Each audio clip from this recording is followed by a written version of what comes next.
Se você deseja ser uma mulher que quer prosperar na vida, fica aqui que eu vou te contar quais 5 habilidades você precisa desenvolver ainda esse ano. Sem mais delongas, eu já te convido a seguir o meu canal.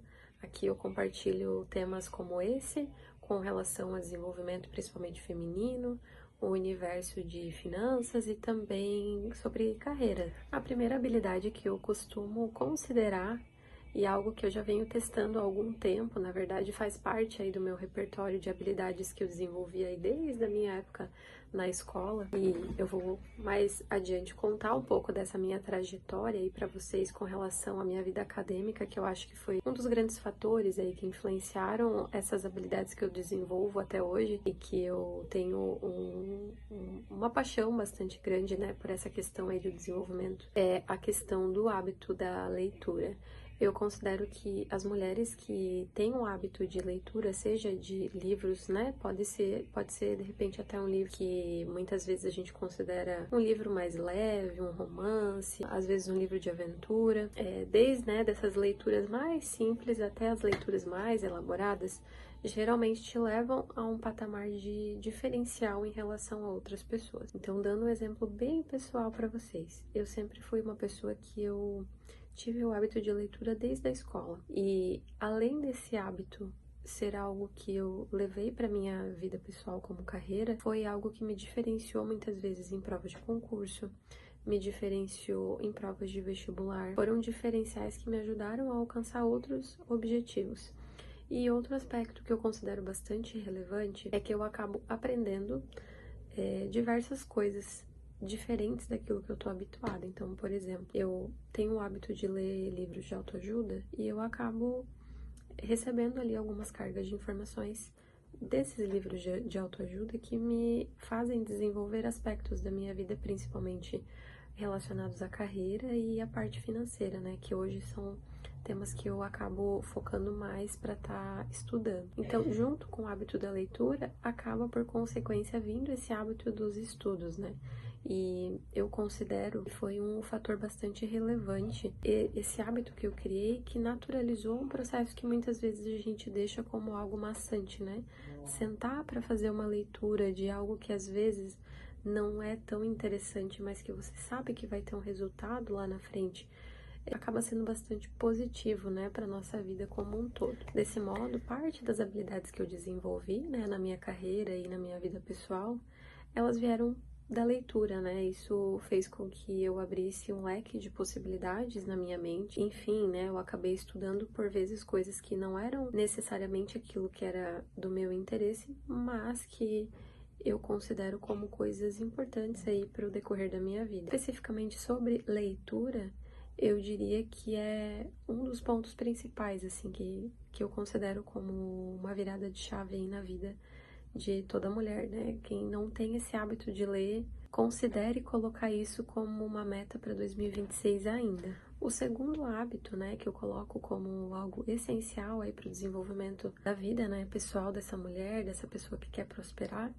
seria o hábito do autocuidado, ou eu diria talvez o cuidado com a aparência. Embora pareça algo muito clichê, eu percebo que por vezes eu convivo com pessoas, né, o tempo todo, e eu noto como em algumas situações as mulheres estão deixando de lado essa parte, né, que é tão importante e relevante. A autoestima, ela acaba influenciando em vários aspectos da nossa vida. Então, se a nossa aparência ela tá em dia, ela tá uma aparência limpa, uma aparência de alguém que se cuida, geralmente isso reflete em mais oportunidades de trabalho, as pessoas te enxergam de uma forma diferente, você é melhor colocada nos ambientes que você se encontra, né?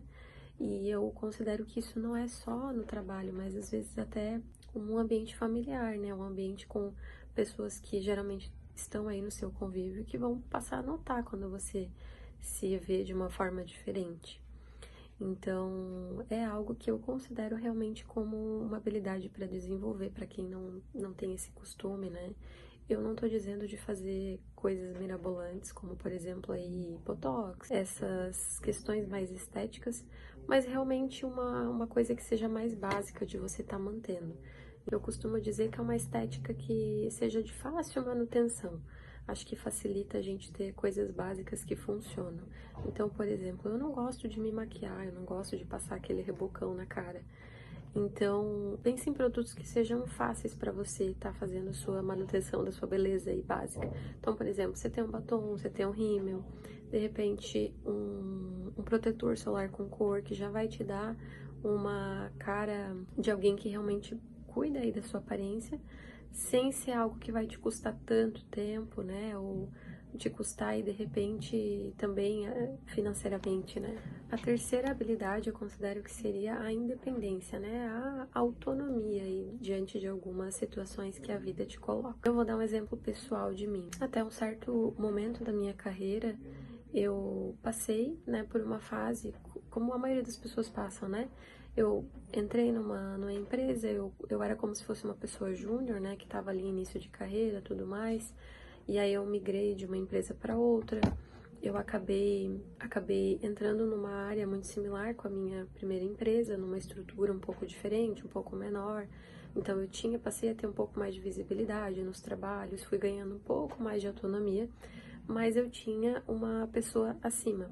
Então, de certo modo, eu sempre me considerei uma pessoa abaixo, inferior, e aí em determinado momento da vida as oportunidades foram surgindo e me colocaram à prova no sentido de dar minha cara a tapa muitas vezes para assumir uma posição de mais liderança frente aos projetos que eu estava entregando. E aí o que eu fiz com isso? Eu realmente comecei a desenvolver mais autonomia. E junto com isso veio a quarta dica, né, que eu vou trazer, que seria a autoridade, né? Eu fui tendo mais posicionamento diante dos trabalhos que eu estava ali entregando.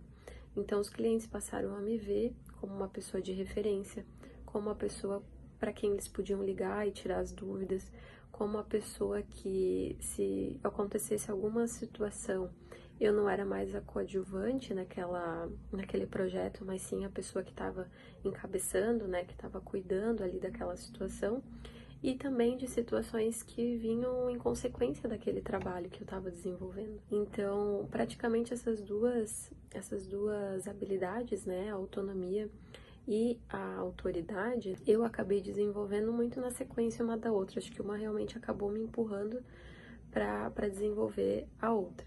E isso eu considerei como algo muito positivo, porque hoje não existe nada que eu receba que as pessoas entreguem na minha mão que eu não consiga dar alguma devolutiva. E eu só consegui fazer isso porque eu desenvolvi essa habilidade de ser mais autônoma, de conseguir me posicionar, de conseguir falar para as pessoas o que eu penso, de conseguir entregar com muito mais confiança aquilo que eu já sabia fazer, mas que faltava esse senso de realmente confiar naquilo que eu estava fazendo. E aí, como quinta dica que eu diria para vocês seria a inteligência emocional. Essa parte, né, das habilidades, ela vem em junção com todas as outras e ela tá muito presente no aspecto, eu diria, familiar, né, que a gente acaba passando aí por algumas situações que fazem a gente aprender a lidar de uma forma diferente, mas também no aspecto do trabalho, né, uma coisa que eu noto muito hoje em dia.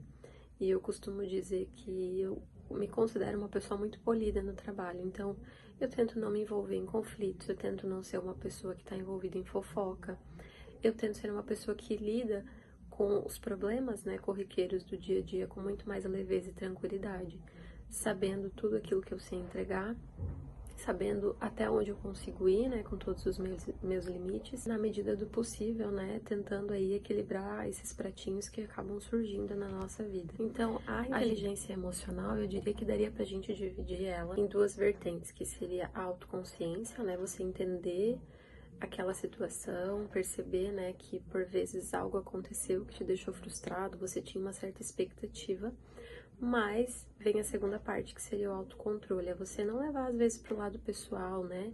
Tentar não sentir raiva, não agir no impulso, mas sim saber gerir todas essas emoções que vêm ao decorrer do dia. Então, por exemplo, você não respondeu uma mensagem ali que não foi tão bacana, que veio às vezes meio atravessada, você não responder no calor do momento, você avaliar, né, como ficou aquela situação, o que realmente aconteceu, como que você poderia ter, de repente, agido diferente para que aquilo não virasse um grande problema, né? Você começa avaliar, meio que se colocar de fora da situação, saber a hora certa de parar uma discussão ou se afastar dela, né? Identificar alguns padrões de comportamento que podem estar te atrapalhando aí no dia a dia. Eu, por exemplo, tinha uma situação pessoal bem no início da minha carreira que eu realmente não conseguia gerir tão bem o meu tempo, né? Eu ficava muito ansiosa, muito nervosa ali com a quantidade de demandas que eu recebia. E por vezes eu não conseguia desenvolver algumas habilidades para me levar para um próximo nível. O que eu quero dizer com isso? Eu tinha muita dificuldade de me posicionar, de apresentar para o cliente aquilo que eu tinha feito de melhor, né, que era o meu trabalho. Então, por vezes, eu trabalhava muito bem na execução e por não saber administrar ali o que eu sentia de emoção quando chegava no final do trabalho, eu por vezes entregava o meu trabalho pronto para outra pessoa levar todo o crédito daquilo que eu tinha feito, porque eu tinha medo da apresentação, medo de me posicionar como a pessoa que realmente fez, né, que executou aquele trabalho. E aí, com o tempo, né, foi bem nessa época que eu acabei fazendo um curso bem rápido ali de como lidar, né, com essa questão emocional, realmente um curso de inteligência emocional voltada para o universo ali do meu trabalho. E isso acabou me abrindo, né, a mente para essa possibilidade de começar a olhar de uma forma diferente para minha rotina e focar realmente naquelas habilidades que eu precisava desenvolver. Então, com isso, eu passei a entender que ser uma pessoa emocionalmente inteligente não era para parecer equilibrado o tempo todo, mas sim entender as minhas limitações o suficiente para não me sabotar. Se você chegou até o final do vídeo, eu te convido a deixar o seu comentário e me contar qual das habilidades aqui fez mais sentido para você estar desenvolvendo nesse momento. Certo, pessoal? Um beijo e até o próximo vídeo.